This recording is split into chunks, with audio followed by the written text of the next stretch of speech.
Hey, this is Joe with GodzillaSwaps.com. I just wanted to introduce you to my latest project. We're taking our 2009 F-150 shop truck and swapping in this 7.3 Godzilla and a 6-speed manual. Now, our truck originally came equipped with a 463 valve and 6R80 automatic transmission, so we're going to have to find pedals that work, come up with all the hydraulics.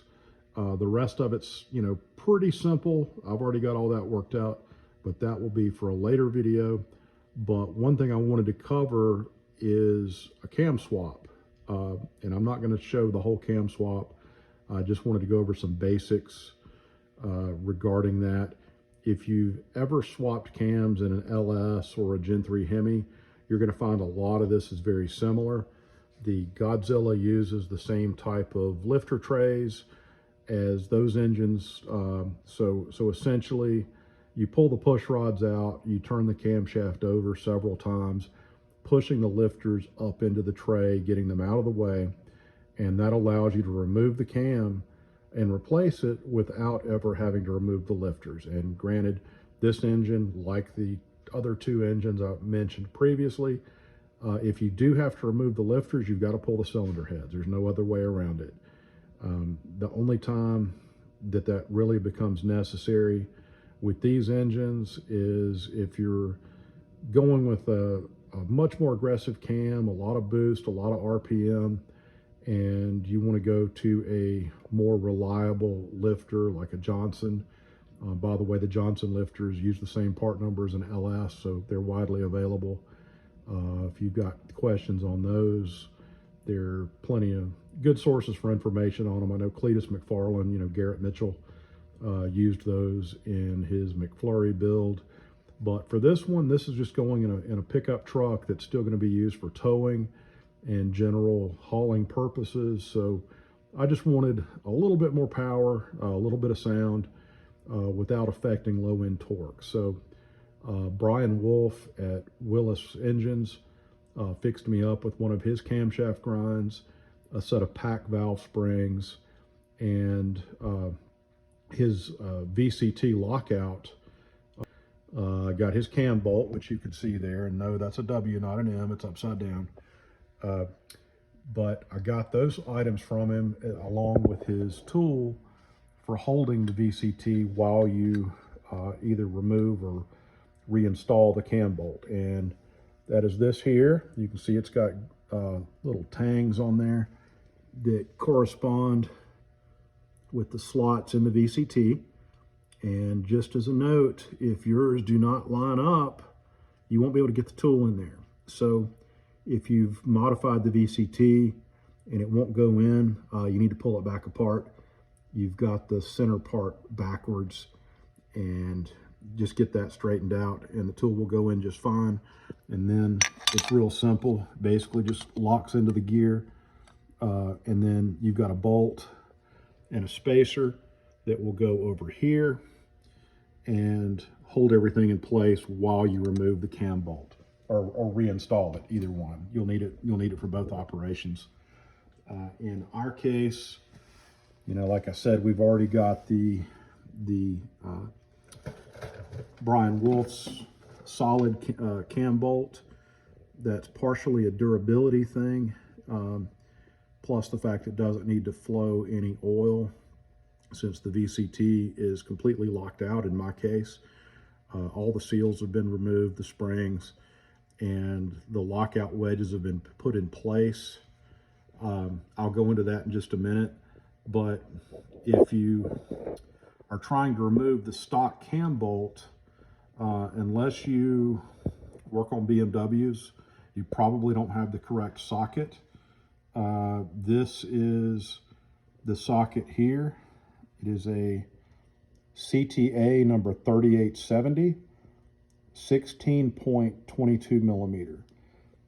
So it's a spline socket. I have heard of people jamming another socket on there and removing it. I didn't want to take any chances. This will probably not be the only Godzilla that I ever mess with, so I went ahead and bought the tool. It was cheap. Had it in a few days, but you'll only need that for removing the stock bolt. The Willis engines replacement cam bolt, as you can see, is just a conventional hex, so you won't need that going in. As far as the cam bolt is concerned, though, once you pull the cam bolt, don't throw it away because it can be handy. The camshaft for these engines is fairly large and heavy. Seems much heavier than what I remember from LS engines, Gen 3 Hemi engines. And those I typically will just screw a bolt into the end and use that as a handle. It'll give you enough leverage to handle everything without damaging the cam bearings. And in this case, the cam being so much heavier, so much larger, I didn't think that was going to work, at least not for me. So I went ahead and took the factory bolt, which I'm no longer using, and welded it to a piece of steel tubing. And that's just a piece of tube I picked up from Home Depot. I apologize for the crappy welds. I was in a hurry and had wiped the oil off, but I did not get it all the oil out. That the holes there spewed a bit of oil and kind of messed the welding up, but hey, it's strong enough. It worked. It allowed me to support the cam. I don't think it'll ever break, so good enough for our purposes. But as far as the VCT is concerned, just while we're sort of on that subject, internally there are going to be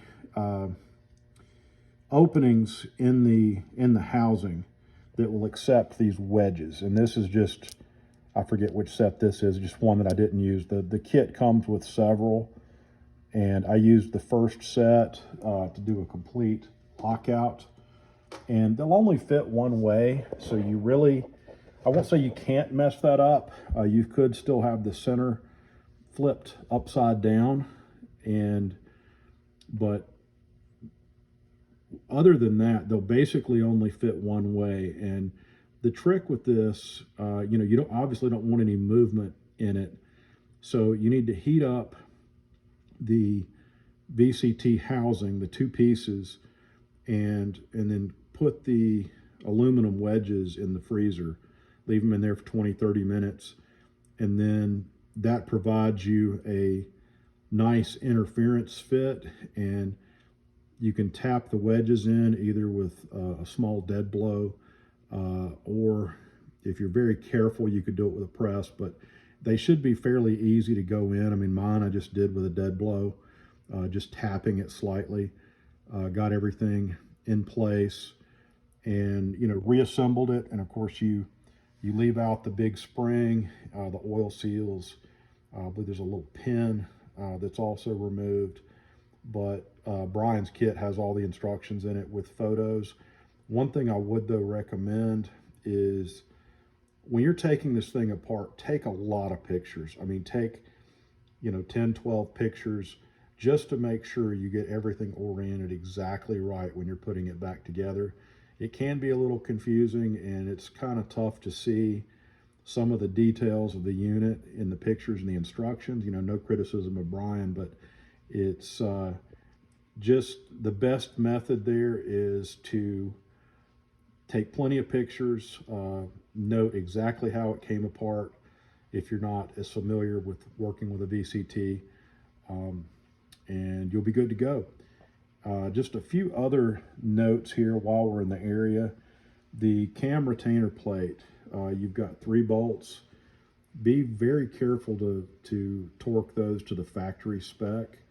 I had a little issue with my torque wrench on one of them and snapped it. Was not expecting that. It didn't seem like it was very tight, but I replaced the bolt. It came out easily, so no issues there. As far as the little tensioner is concerned, this is, you can see it's got like a springing action to it, and there's a hole here, and then there's a hole in the housing itself. Basically, you just push that in and then stick in some type of rod, I used a T-handled Allen wrench, worked well to kind of hold that out of the way so that you can take the chain off. But before you disassemble any of that, really, you're going to have to disconnect the drive for the oil pump. And this looks a little intimidating at first, but there's nothing to it. Just carefully remove the bolt here, and just watch that spring. There's a very large spring here holding the tension on that. But remove that, and then the gear will slide off the crankshaft. You can get the chain off, no big deal. Just get that out of your way, and the rest of that is pretty straightforward. Again, just follow factory torque specs on everything.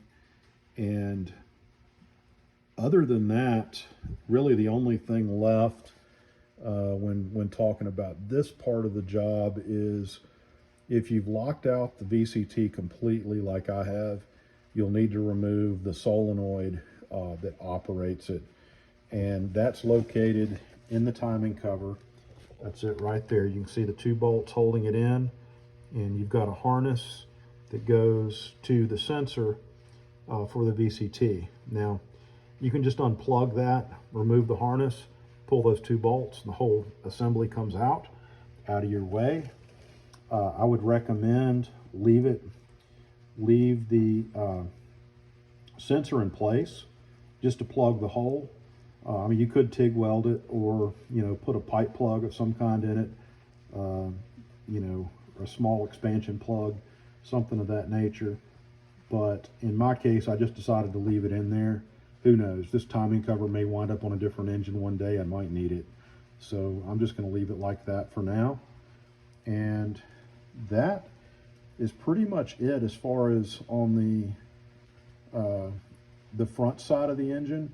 Now, you will have to, obviously, with replacing valve springs, you're going to need to get a tool that works with the Godzilla. I had hoped to be able to use a nice tool I've got for LS engines, and it didn't really work out that way. I did use part of the kit along with just a cheap lever style valve spring compressor, and that did the job.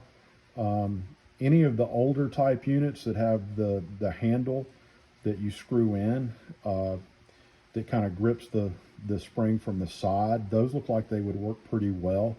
But as of right now, I'm not aware of anybody that has a specific tool for changing the springs while on the cylinder head. But again, it's straightforward. It didn't take me long to change them. I don't think you'll have any problems there. And that pretty much concludes this video. If you have any questions, just feel free to leave them in the comments, and I'll do my best to get those answered for you. And please like and subscribe. Thank you.